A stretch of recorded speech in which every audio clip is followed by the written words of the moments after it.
fear exists in both the courageous and the man who isn't courageous, right? But like the difference is between the courageous man is the one who overcomes his fear, right? Or responsible and who acts independently of his fear. You know, like his fear doesn't necessarily impact him as much as the guy who, you know, isn't as courageous, right? Like courage doesn't exist without fear. Is I think the quote that I'm trying to talk about. You know what I mean? I've heard that one before. It's that the fear doesn't define you, but Yeah. your response to it defines you. 100%. Yeah. No, that's It's a good. powerful one. I remember one of the first time I heard that, like that's when I started doing cold approach in junior year, Yeah. is with that quote. Yeah. That quote that really propelled me at that time. That helps me with fighting, honestly. Like it was, like, when I would get in the ring before, like when I was sparring, it would really help me to be like, okay, courage doesn't exist without fear. Like you have to, the courageous man is the one who avoids his fear, you know, or not avoids, but overcomes it is a better word. Responds to it Yeah, differently. yeah, Is more comfortable with it. yeah. I think being comfortable with fear is an amazing thing. Uh-huh. That if the fear comes and you're like, oh yeah, this is home. Like I know what this feels And like. that's not like an innate thing. That's trained, right? Oh, you know? can't be born with it. Like think about what we're doing now with like all this stuff is like it feels very uncomfortable and we're fearful of it, but it does get better over time, you know, as you get more experience. So like, and that's what confidence is. We've talked about this in the past. Is like confidence is just experience, right? So I mean, yeah, it makes sense. I remember the times where I feel like I'm cold approaching now, but I'm getting back into it now. For like last Uh-huh. week, really, we've been doing this, right? Yeah. But I remember times where I've been deep into it, where I've been like doing it pretty frequently. Uh-huh. I remember just like, okay, I'll see a girl and I'll feel the fear, but I'll like immediately like see the fears come. I'm like, oh yeah, this is what it's supposed to feel like. Yep. I feel like when you get to that mental state, it's hard to describe it, but you'll know what it feels like. Uh-huh. Where it's like the fear comes up, and you're like, oh wait, like this is what it feels like. Let's do it, right? I'm doing the right thing, and I think that's the same I'm trying to reach right now. Where it's like I'll feel the fear, I'll do it anyways. Yep. But it's so hard, man. It's only through training. Yeah. Like we all feel fear all day. Like we all are scared of different things, you know. Yeah, I feel like honestly I've been coping a good bit with the cold approach thing recently. I mean, I just have to admit this. Like, I've been approaching mainly girls who I've already known and stuff like that. And, you know, I mean, I may be somewhat interested in them, but like, I feel like I got to do more with girls I don't know or people I haven't been exposed to in the past. Because I feel like you've been doing that more with people you don't necessarily know. I'm doing both. Yeah. I mean, low-key, like, you've done a lot more than I have, I'll be honest. I've Yeah. probably cold approached, like, a couple times this week. I've been trying to go one a day, to the Yeah. best of my ability, right? I think the last night one was really good one. I was really proud of that one Uh-huh. because, like, those are two girls I've never seen in my life. Yeah. And it was just, like, a perfect thing at the perfect time. And I didn't even think about it. I just saw it and I did it. Like, it's Yeah. really weird for me to do that. But, like, what happened was, like, I was outside Walgreens and I thought she dropped something, but, like, I heard something, but I couldn't tell, so I just kept walking.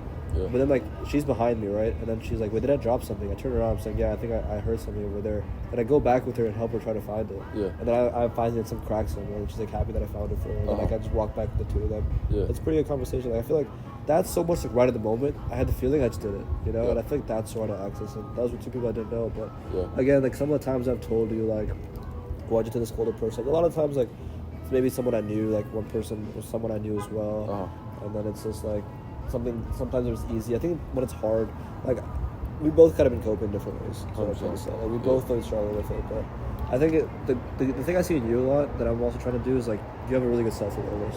Yeah. And I feel like you're always like, sure we cope while we're aware of it, Yeah. but I think as I try to incorporate more of that, if you're just so aware of it, like even if you're like losing, at least you can be aware of it. Uh-huh. We can keep telling each other these Yeah, things. Like, 'cause the then fact you you told me that's big. Yeah, because then you can make a change, you know, like if you're aware, you know, because say I was like not really thinking critically about it and I was like, okay, I've approached a decent amount of girls in this past week, which is true, but it's not like my ideal state, and I'm not like trying to be complacent with it, you know, so I'm trying to keep working on it. And so like if I were to just be completely satisfied with it, I wouldn't get nearly as much progress as I plan to get in the future, you know. So, and I mean, I could take it a lot faster if I wanted to. Like, I could easily be like, "Yo, let me grab your number real quick." I've done that before, but And I'm we not. know we can do it, so there's no point, right? Yeah, but I'm not trying to get that reputation also of the guy who just like randomly goes and asks for girls' numbers. You know what I mean? And so, I mean, that may be cope in a way, but I think that's not cool, in my opinion. Like when you said don't poison the well, I agree with it. yeah, Really. I mean that's mainly my thought process with it. But I definitely need to try and you know go a little harder if that makes sense.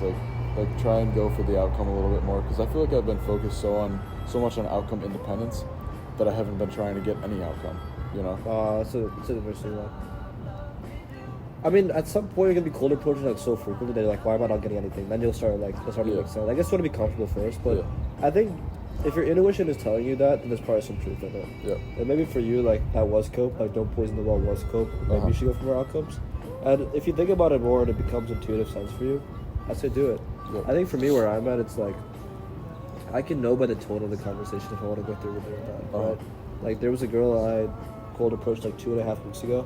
Yep. And I had a pretty good conversation with her, and it went really well. So I'm like, this is a great opportunity to get someone's number. Yeah. So I went and got a number, but since then I haven't gotten someone's number because I haven't asked anybody. And Yeah. For Wait, me, that's, like- that's the one you were telling me about in your exam. wasn't Yeah, it? Yeah. Oh, that's good. And you said you haven't seen her since.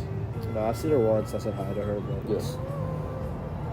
I mean, I can't just text her out of the blue now. So Right, I mean, I'm just in a volume mindset. I think what you said to me that day when I was telling you about her, it's like But just talk to more. Yeah. If it's like 2 weeks and you're still thinking about it, like you're not talking to enough girls. I'm like, Exactly. shit, you're right. I gotta talk to more girls. Yeah. So I'm just like, just talking to people frequently, and I'll run into some of them more frequently than others. And if I feel like it's a good conversation, I'll go for the number. Uh-huh. And from there, we'll make moves based on the situation. And I feel like that's what I got to do more of. Is like if the conversation's going really well, which most of the time it does, I should go for the close. You know what I mean? So, yeah.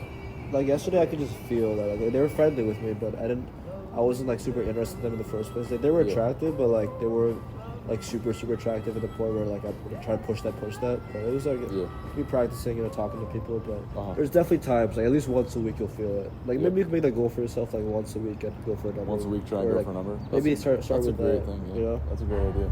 and when you see how easy it is and how frequent you get it, you'll probably want to do Yeah. more than once a week. You know, Yeah. what I mean? Like, Oh, for sure.